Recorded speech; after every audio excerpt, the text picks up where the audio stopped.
Beyond the newsroom, where untold story is revealed. Ssaabasajja Kabaka Ronald Mwenda Mutebi ow'okubiri avuddemu eddoboozi eri gavumenti eya wakati ebya sente ezaaweereddwa Buganda. Avuddeyo n'ayimusa eddoboozi n'abigaana eby'emmotoka ebbiri ezadde zirina omuweebwa. Lwaki yasiganye? Byonna bino bivuddeyo lwaleero. Dr. Joseph Sserwada akiguddeko ate olwaleero. Katikiro Peter Mayiga amwambalidde olwa statement. Ebuvanjuba ne bugwanjuba ewaka wasigalawo ewasinga. Beyond the newsroom gwe mukutu ogukuleetera ekyo ekisinga. Katiranga naffe ng'oyita ku noti 771 44 53 ne noti 744 26 45 na bino bikulu. Tetulanga bafere, tetulanga basawo ba kinnansi n'abagwa mu koowa eryo. Mwebale kutuwagira. Thank you. Amwambalidde olwa statement ezaavaayoko n'obutambi obutambula mu ddoboozi lye nga bugamba nti oli wa ddembe okuwasa omuwala bwe muva mu kika kye kimu. Katikiro Peter Mayiga wano waasinzidde n'amulangira n'amutegeeza nti bulijjo ndowooza olimu amagezi naye toliimu yadde ettondo ly'amagezi. Katikiro Mayiga era ategeezezza nti ono yafunyeyo akawala akeddira omuziro gwe kayagala okubeera ng'aganza kwe kutandika okwogera ebigambo ebifaananako bwe bityo. Nzedde ni tuli ku Beyond the Newsroom, omukutu ogwayeewayo okuweereza ensonga semasonga.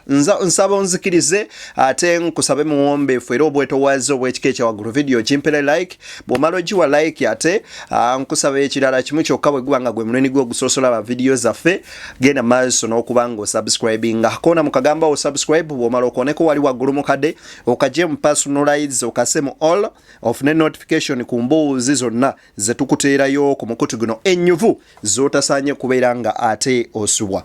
Awo wennyini njagala okusaba onzikirize nkuwe obutambi buno ate naawe weewulirireko. Wabula wano we tugenda olunaku olwaleero munywanyi gwe muganda wange angoberera njagala ate obeere nga okiwuliriza bulungi nnyo nyini ddala. Lwaki weetaagisa okubiwulira bwe biti? Njagala nkuwa ebigambo bino bya Dr. Joseph Sserwada. Osobola okuwasa omuntu eyeddira omuziro gwo okujjako nga si gw'oyagala. Mu Kristo teriyo miziro.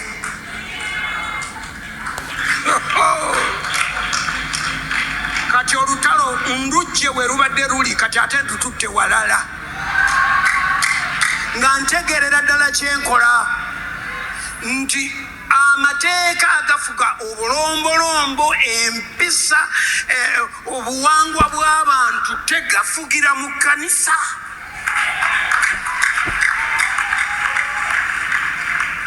Amateeka ago ge mweteekateekako omusajja ow'emyaka 28 ate awasa atya omukazi ow'emyaka 37. Ebyo gw'oyogera omukazi gw'oyagala tomwagalako myaka, omwagalako ky'oyagala. So emiziro, ebika, endio ebyo tebikwatako. Bayibuli omuntu gweziza ye mwannyoko, omwana wa taata w'omuto ba maama w'omuto bali very clear. Abantu betuziza. Ne Parliament ya Uganda yatuula n'ekola listi y'abantu bototekwa kuwasa mu mateeka ng'emaze kutegeera nti birijja era nayo teyateekamu miziro kubanga tebalina gwe bajja kulagira batyo.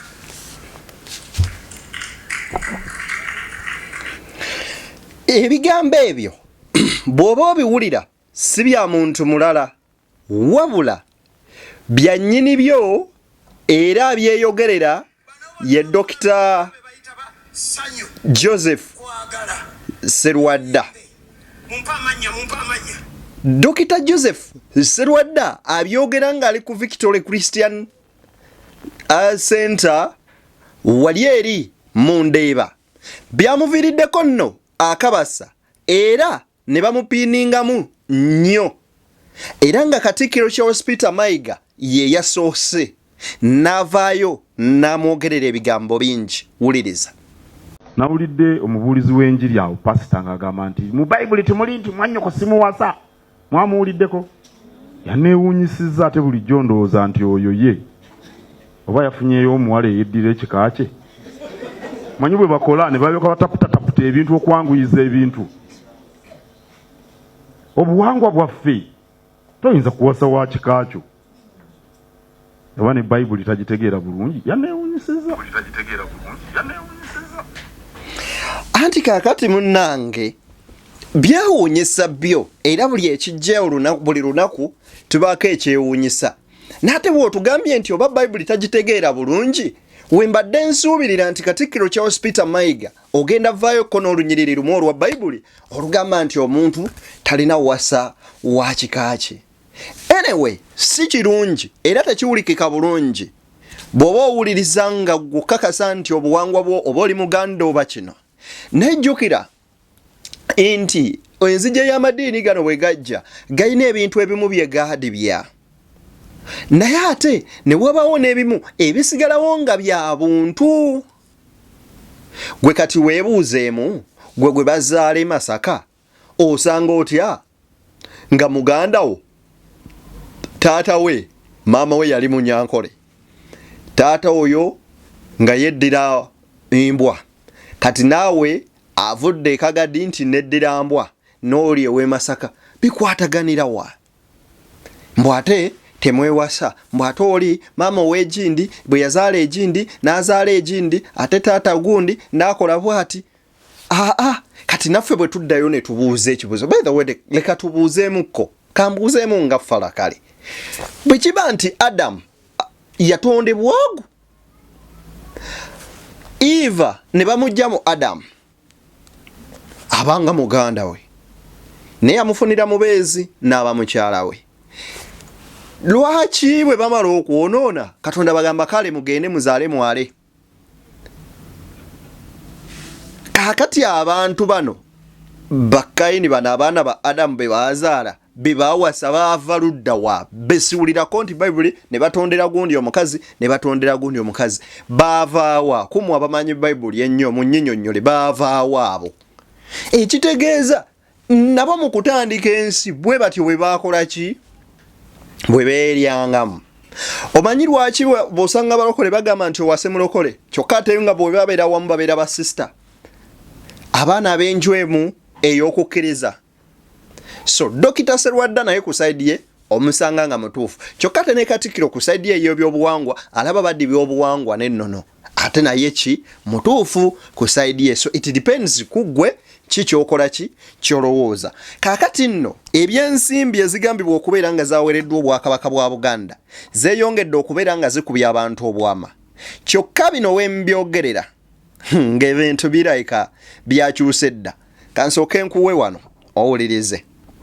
Funye twandwali tutegeeza bannayuganda Buganda bonna nti sente zazze eza kino era zigenda kukola ku kintu bw'ekiti. Kusinziira ku minisita wa kabineeti n'ensonga z'abagenyi Noah Kiyimba, enteekateeka eyogerwako obwakabaka tebwagitegeddeko. Tugirabidde ku mawulire nga tulaba emmotoka ekkololo ezigabiddwa naye ng'obwakabaka enteekateeka eyo titunagimanyaako.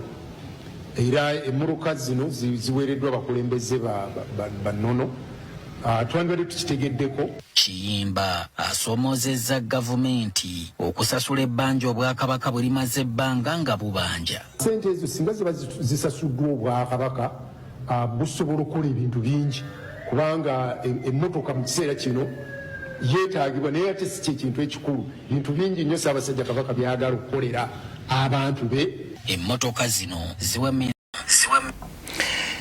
emmotoka ezagabiddwa kumpi buli mmotoka ezitowe millions 7. Kyokka buno nga bwakabaka byo birabanga emmotoka eno okubanga babawo emmotoka bubanga busammambiro era bubanga obukunkumuka ku mugaati ng'oli atutta omugaati mulamba n'aleka obukunkumuka. Buganda ebanja gavumenti eya wakati billions ezikwata mu 5 ng'era ezo ezibabanja mu bintu byayo ebyenjawulo. Kyokka nga ne mayiro akenda ebyapa ebimu ku byo tebinnaddizibwa mu Buganda era nga bakyabibanja gavumenti eya wakati. Kati bonga Buganda bagamba nti ekyo si kyekikulu. Jjukira ate ne mu buwangwa nti obwa Buganda gavumenti tekkirizibwa kuvaayo kwata motoka kugiwa Kabaka. Wabula Kabaka ife abaddu be tutwala ekkula eryenjawulo era abavunaanyizibwa ku ebyo buli kintu kyonna buli kika by the way kiba n'omulimu mu Bwakabaka bwe kirina okukola era n'abakola ku nsonga ezo bazikolako so si bano. Kaakati we twogerera olunaku olwaleero ng'ebintu bikyuse nga n'abambowa kati tulaba ab'ebibomboola kyokka nga ku mirembe giri abambowa oba abasirikale abaakuumanga Ssaabasajja baabanga bannono abana abambala embugo era kyova olaba muwulira nnyo olugero olugamba nti olyanga eyasimatuka kunsa oyo yali mumbawa wa Ssaabasajja Kabaka naye nga tazannya nga mukambwe nnyo era nga bwe bakusindika mu maaso ge bw'ovaayo ng'omusango tegukusse mu vvi munywanyi ng'olina kulya nkokoyo. Kaakati olunaku olwaleero bo bano bagamba emmotoka zammwe mutwale eri wabula mutusasule ebyaffe bye tubanja. Jjukira nti Joel Ssennyonyi Besekezi leader of opposition bwe yavaayo n'akyalirako Obuganda bwayanjula biki bye bubanja gavumenti eya wakati era n'abileyinga ku table oba ku floor ya parliament basobole okubeera ng'ensonga zino eza Buganda munywanyi zikolwako. Kaakati njagala okuba nga nkutegeeza olunaku olwaleero Mmengo evuddeyo neetegeeza etya. Wulirira omukulu ono Kitooke bw'ategeeza. Kitooke minisita avunaanyizibwa ku mawulire okukunga abantu era omwogezi w'Obwakabaka bwa Buganda. Njagadde olunaku lwaleero okutangaza ku nsonga emu bbiri ezibadde zigenda mu maaso. Kirajjukirwa nti mu nsisinkano ya Katikiro wa Buganda Oweekitiibwa Charles Peter Mayiga ne minisita wa gavumenti eya wakati ow'ekikula ky'abantu Honorable Amongi Betty waliwo ensonga y'emisaala n'ensako z'abakulembeze b'ennono era Oweekitiibwa Kamalabyonna yategeeza minisita nti mu buwangwa n'ennono z'Obwakabaka bwa Buganda Kabaka tafuna musaala. Kiddamu Kabaka tafuna musaala naye gavumenti esobola okuvujjirira enteekateeka zonna ez'Obwakabaka ez'enjawulo naddala ensonga ng'ey'okumaliriza amasiro, ensonga z'ekikula ky'abantu nga enkiiko z'abakyala n'abaami n'ensonga z'obuwangwa n'ennono. Era mu kkowe lino tubeebaza olw'okuvaayo ne batukwatirako nga gavumenti ku nsonga ezo ez'enjawulo nga okudabiriza amasiro g'e Kasubi, okuvujjirira tabamiruka w'abakyala n'abaami n'ensonga endala ezigwa mu kkowe eryo. Ku nsonga ey'okubiri y'emmotoka ezaagabiddwa abakulembeze b'ennono. Obwakabaka bwa Buganda tebuweebwanga mmotoka yonna wadde ssente zonna ez'okugula emmotoka era tebumanyisibwanga ku nteekateeka yonna okuva mu gavumenti ekwata okugaba emmotoka. Bagadde okuvaayo okutangaza ku nsonga ezo awangaala ennyo omuteregga. Okusinziira ku minisita ow'amawulire amanyikiddwa nga Kitooke wali eri mu gavumenti ya Buganda avuddeyo n'ategeeza nti nno mu Buganda Kabaka tasasulwa musaala kyokka ate era taweebwa bintu ng'ebyo wabula Ssaabasajja Kabaka owa Buganda kyakolebwa nga ye gavumenti erina kusapootinga mirimu gya Bwakabaka ng'okuzimba amasiro bataddewo omwoleso ng'ogwo bataddewo omusomo nga guno n'ebirala kyovulabo Obwakabaka buva ne bugamba tugenda lwanyisa Mukenenya mu kudduka emisinde gy'ojaguza amazaalibwa ga Ssaabasajja ne bakuŋŋaanya tugenda sonde tofaali n'olaba nga BBS Telefina yiye ezimbibwa ne Masengere n'ebintu ebirala ebiringa ebyo awo osobola okubeerako omukono gw'obawa naye okukwata nti nno oli omusasula omusaala obanga amuguze okudda ku ntolizo abeere ng'akolera ggwe ekyo ky'oyagala okubeera nga oyisaawo kyokka lunaku lw'eggulo mu kugaba emmotoka zino Vice President amanyikiddwa nga Jessica Alupo yavuddeyo n'ategeeza nti cheeke ya Buganda yatwaliddwa dda era bo baagaana okubawa emmotoka wabula ne bagamba dwakiri babaweemu ensimbi zisobole okubeera nga zikola ebyo bisobola okuyambako Obwakabaka okutambuza emirimu gyabwo okubeera nga oboolyawo basobola okubaako ate kye bakola ekyenjawulo ekisinga ku mmotoka era ne bitwala Obuganda mu maaso. Kankwe ku video eno katini ebigambo bino mbikujjukize ebya Jessica Alupo. Wuliriza. No, Buganda Kingdom has the similar amount of money that is supposed to be given. However, I visited the Katikiro.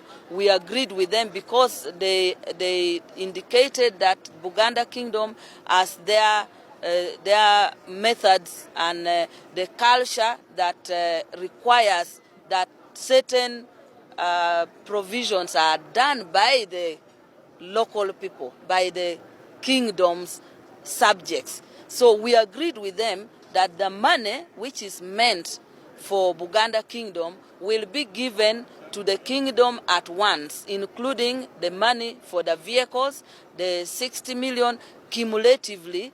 Then they will handle it with the initiative that will not infringe on their culture, because they indicated that government or any other person cannot facilitate their king with a vehicle. So we have given them the money for all the accumulated financial year plus the vehicle, and we have handed the check to them. They now know how they are going to utilize that money. Is there any other institution, cultural institution in that fashion? Institutions have been facilitated in a similar way. But it's only Buganda Kingdom. Byonno bye bigambo by'omukyalo ono byayogedde olunaku olwajjo. Yagamba nti cheeke baagikutte erimu omuwendo gw'ensimbi ogw'enkanankana ezaaguliddwa emmotoka ze bawadde abakulembeze abakaricha abalala oba obuwangwa abalala era ne bazikwata cheeke ne bagiwa eri Obuganda. Kati Buganda ebyeganye n'egamba tennafuna yadde akamu okuva eri gavumenti eya wakati. Banywanyi lwaki siva wano sekita kitava ku kisengejjero kifuuka wankindo mbaagaliza bye munjagaliza tusinkane nga guludde nakkiriza.